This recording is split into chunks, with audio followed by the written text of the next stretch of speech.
شام کے 5 بجے ہیں۔ السلام علیکم، یہ ریڈیو پاکستان ہے۔ عبد القدیر سے خبریں سنیے۔ اہم خبروں کا خلاصہ۔ نگراں وزیر اعظم 2 روزہ دورے پر کراچی پہنچ گئے ہیں۔ نگراں وزیر اطلاعات نے عام انتخابات کے انعقاد کے لیے الیکشن کمیشن کی تمام ضروریات پوری کرنے کے حکومتی عزم کا اظہار کیا ہے۔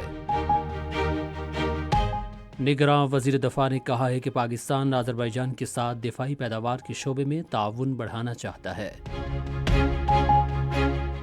اور غزہ میں پناہ گزینوں کے کیمپوں پر اسرائیل کے فضائی حملوں میں کم از کم 23 فلسطینی شہید ہو گئے۔ اور اب خبریں تفصیل کے ساتھ۔ وزیر اعظم انوار الحق کاکڑ 2 روزہ دورے پر کراچی پہنچ گئے ہیں۔ گورنر سندھ کامران خان ٹیسوری نے فیصل ایئر بیس پر وزیر اعظم کا استقبال کیا۔ وزیر اعظم آج رات کراچی میں پاکستان سٹاک ایکسچینج کی ایوارڈ دینے کی تقریب میں شرکت کریں گے اور توقع ہے کہ وہ کل آغا خان ہسپتال میں ایک تقریب میں بھی شرکت کریں گے۔ نگراں وزیر اعظم انوار الحق کاکڑ نے تیزی سے ترقی کرتی ہوئی دنیا کے چیلنجز سے نمٹنے کے لیے نوجوانوں کو جدید تعلیم سے آراستہ کرنے پر زور دیا ہے۔ آج کیڈٹ کالج کوہاٹ میں 58ویں یوم والدین کی تقریب سے خطاب کرتے ہوئے انہوں نے کہا کہ اعلیٰ اخلاقی اقدار کی سوچ کے حامل تعلیم یافتہ نوجوان مادر وطن کا روشن مستقبل یقینی بنا سکتے ہیں۔ وزیر اعظم نے کہا کہ معاشرہ تعلیم کی مستحکم اسکیم کے بغیر ترقی نہیں کر سکتا۔ انہوں نے کہا کہ سائنس اور ٹیکنالوجی کے شعبے میں جدید تعلیم قوم کی خوشحالی کی ضامن ہے۔ وزیر اعظم نے کہا کہ ایک روشن خیال اور روادار قوم جو خود اور دنیا کے لیے امن کا باعث ہو، معاشرے میں استحکام اور ہم آہنگی کے لیے انتہائی اہم ہے۔ صدر ڈاکٹر عارف علوی نے کہا ہے کہ پاکستان کو پانی کی قلت کے بڑھتے ہوئے بحران سے نمٹنے کے لیے چھڑکاؤ کے ذریعے آبپاشی جیسے جدید اور کم پانی والے طریقے استعمال کرنے کی ضرورت ہے۔ کراچی میں موسم سے مطابقت رکھنے والے پاکستان میں پانی اور خوراک کے نظام کے متبادل راستوں کے موضوع پر بین الاقوامی کانفرنس سے ویڈیو لنک کے ذریعے خطاب کرتے ہوئے انہوں نے کہا کہ زرعی شعبہ ملک کی پانی کا تقریباً 95% خرچ کرتا ہے، جس کے لیے پانی کو مناسب طریقے سے استعمال کے برائے میں فوری منصوبہ بندی اور اصلاحات کی ضرورت ہے۔ اطلاعات و نشریات کے نگراں وزیر مرتضیٰ سولنگی نے عام انتخابات کے بارے میں ہر قسم کے ابہام کو رد کرتے ہوئے واضح الفاظ میں کہا ہے کہ عام انتخابات آئندہ سال 8 فروری کو ہی ہوں گے۔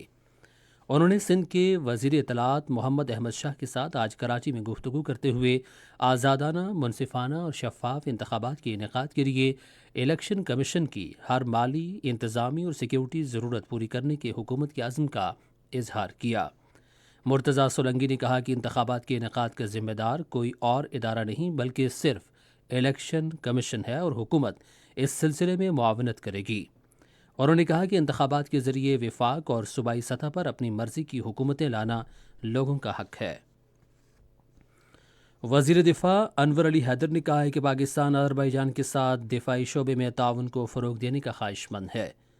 انور علی حیدر نے آج راولپنڈی میں آذربائیجان کے سفیر خضر فرہادوف سے گفتگو کرتے ہوئے کہا کہ پاکستان آذربائیجان کو اس کے تصویراتی محل وقوع اور وافر وسائل اور تیزی سے ترقی کرتی ہوئی معیشت کی وجہ سے ایک اہم ملک سمجھتا ہے۔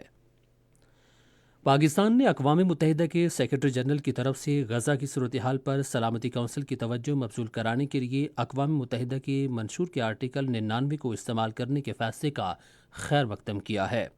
آج اسلام آباد میں اپنی ہفتہ وار نیوز بریفنگ میں دفتر خارجہ کی ترجمان ممتاز زہرا بلوچ نے کہا کہ سیکرٹری جنرل کا یہ فیصلہ غزہ میں تباہ کن صورتحال کے بارے میں ان کی دانشمندی کا مظہر ہے۔ اور غزہ میں پناہ گزین کیمپوں پر اسرائیل کے فضائی حملوں میں 23 فلسطینی شہید اور متعدد زخمی ہو گئے ہیں۔ وفا نیوز ایجنسی کے مطابق المنقاری پناہ گزین کیمپ کے ایک گھر پر فضائی حملے میں 17 جبکہ جنوبی غزہ میں الشبارہ کے پناہ گزین کیمپ کے ایک مکان پر حملے میں 6 فلسطینی شہید ہوئے۔ اسی کے ساتھ خبریں ختم ہوئیں۔